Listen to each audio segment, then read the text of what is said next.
E o presidente da Assembleia Legislativa do Rio, Jorge Pisciani, do PMDB, voltou ontem ao plenário da Assembleia e falou sobre as suspeitas de envolvimento com pagamento de propina a conselheiros do Tribunal de Contas do Estado.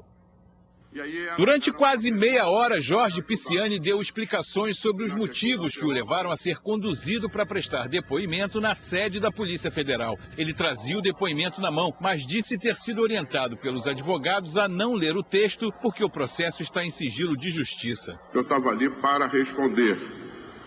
Nada temia, nada devo e não tenho por que ter medo de insinuações de delator. Pisciani se defendeu da acusação de que teria organizado pagamentos de propinas aos conselheiros do Tribunal de Contas do Estado presos na operação de anteontem. A suspeita é de que os conselheiros receberiam 15% dos valores liberados do Fundo de Modernização do TCE, que foram usados para pagar fornecedores de quentinhas para presos e menores infratores. Esse fundo foi criado para investimento em obras e capacitação de pessoal do Tribunal de Contas, mas pelo menos uma vez, no fim do ano passado, foi usado para socorrer o Estado durante a crise. Pisciani contou o que ouviu dos investigadores sobre a delação premiada do conselheiro do Tribunal de Contas, Jonas Lopes. O delator, ele confessa que ele cobrou 15% dessas empresas e distribuiu entre os demais conselheiros. A ilação em relação a mim é que eu te teria facilitado isso. Facilitado de que forma? Eu não tenho nenhuma participação, desafio qualquer empresa, e disse isso ao delegado e ao procurador. Jorge Pisciani disse ainda que foi perguntado sobre a cobrança de propinas do TCE de 1% em obras acima de 5 milhões de reais. Eu tinha conhecimento de que obras acima de 5 milhões eram destinadas 1% ao Tribunal de Contas. Eu não tinha conhecimento. E eu acredito que ninguém nesta casa tinha conhecimento. Nós passamos a ter conhecimento depois das delações. O presidente da Alerj criticou o conselheiro do TCE, Jonas Lopes, e de forma velada o ex-governador Antony Garotinho. Esse senhor é aliado e por isso corre o risco da sua delação cair, daquele que é o meu maior detrator na política, que eu não vou dar o nome, não merece que eu cite o nome, mas que fala da terra do Joãozinho, né? Então, eu só posso entender as ilações, que não há nenhuma acusação de que eu tenha recebido qualquer vantagem legal, como não recebi e não há como provar que recebi. Poucos deputados aplaudiram o deputado. As palmas vieram principalmente das galerias. Primeiro, durante o discurso. Eu não respondo, não. Eu tenho que responder à sociedade. Depois, uma segunda vez, quando ele disse que continuaria na presidência da Alerj. Aqueles que convivem comigo há muitos anos sabem que ele é comigo. Então, eu quero dizer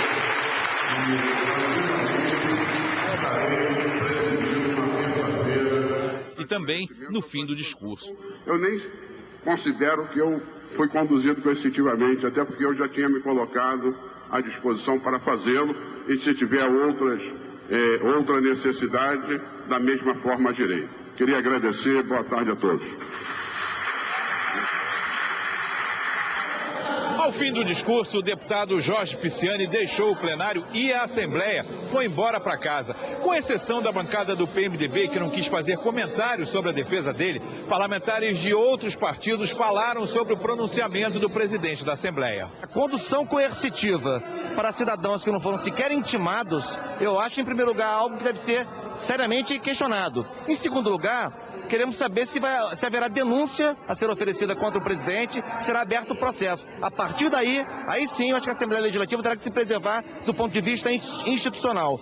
A mim, o que ali ficou mostrado foram perguntas muito superficiais, porque o fundo do Tribunal de Contas foi a mensagem do Tribunal de Contas que veio a essa casa aprovou. Nesse tema do pagamento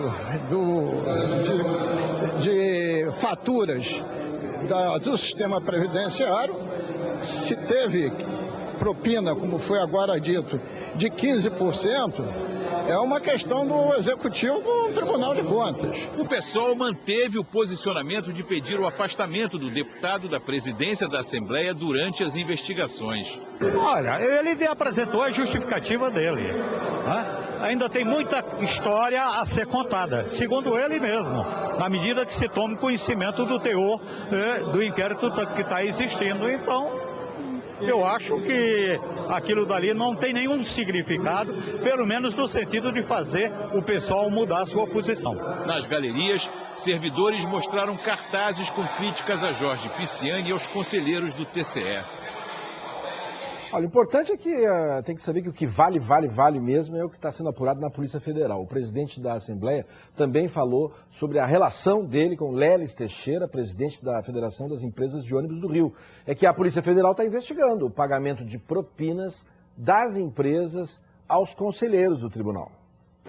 O presidente da Assembleia é suspeito de organizar o pagamento de propina pela FETransport aos conselheiros do Tribunal de Contas do Estado. Dinheiro ilegal para que o TCE não investigasse as empresas. Jorge Pisciani comentou sobre a sua relação com o presidente da entidade, Leles Marcos Teixeira, que também foi alvo de condução coercitiva. Me perguntaram se eu conhecia o presidente da FETransport, o senhor Leles. Eu disse que conheço, participa do Fórum de Desenvolvimento Estratégico da Assembleia Legislativa do Estado do Rio de Janeiro. Esse Leles já veio aqui algumas vezes em debates, nesse plenário aqui, discutir com os deputados.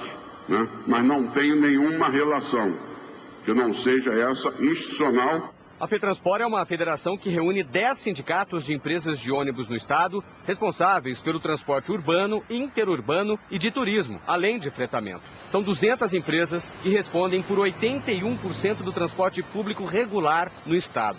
Um pedido do Tribunal de Contas do Estado à Secretaria de Transportes revelou que havia 90 milhões de reais na conta do Rio Card em 2015, dinheiro de créditos não utilizados pelos passageiros.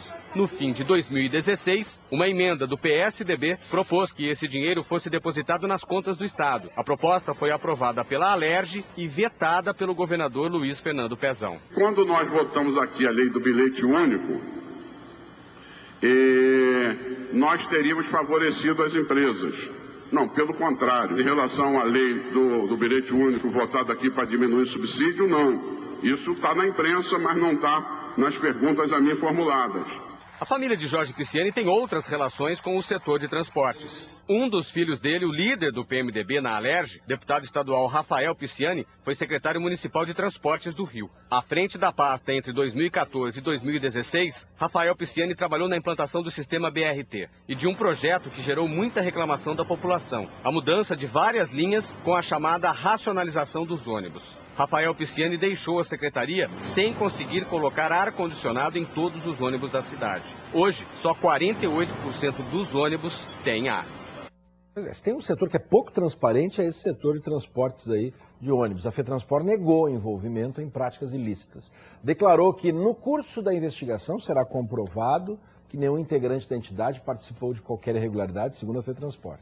E que está permanentemente à disposição das autoridades. Sobre o ar-condicionado nos ônibus, o Rio Ônibus declarou que é a favor da climatização de todo o sistema, como toda a população é, desde que sejam assegurados os termos do contrato e a adequação das tarifas aos novos investimentos.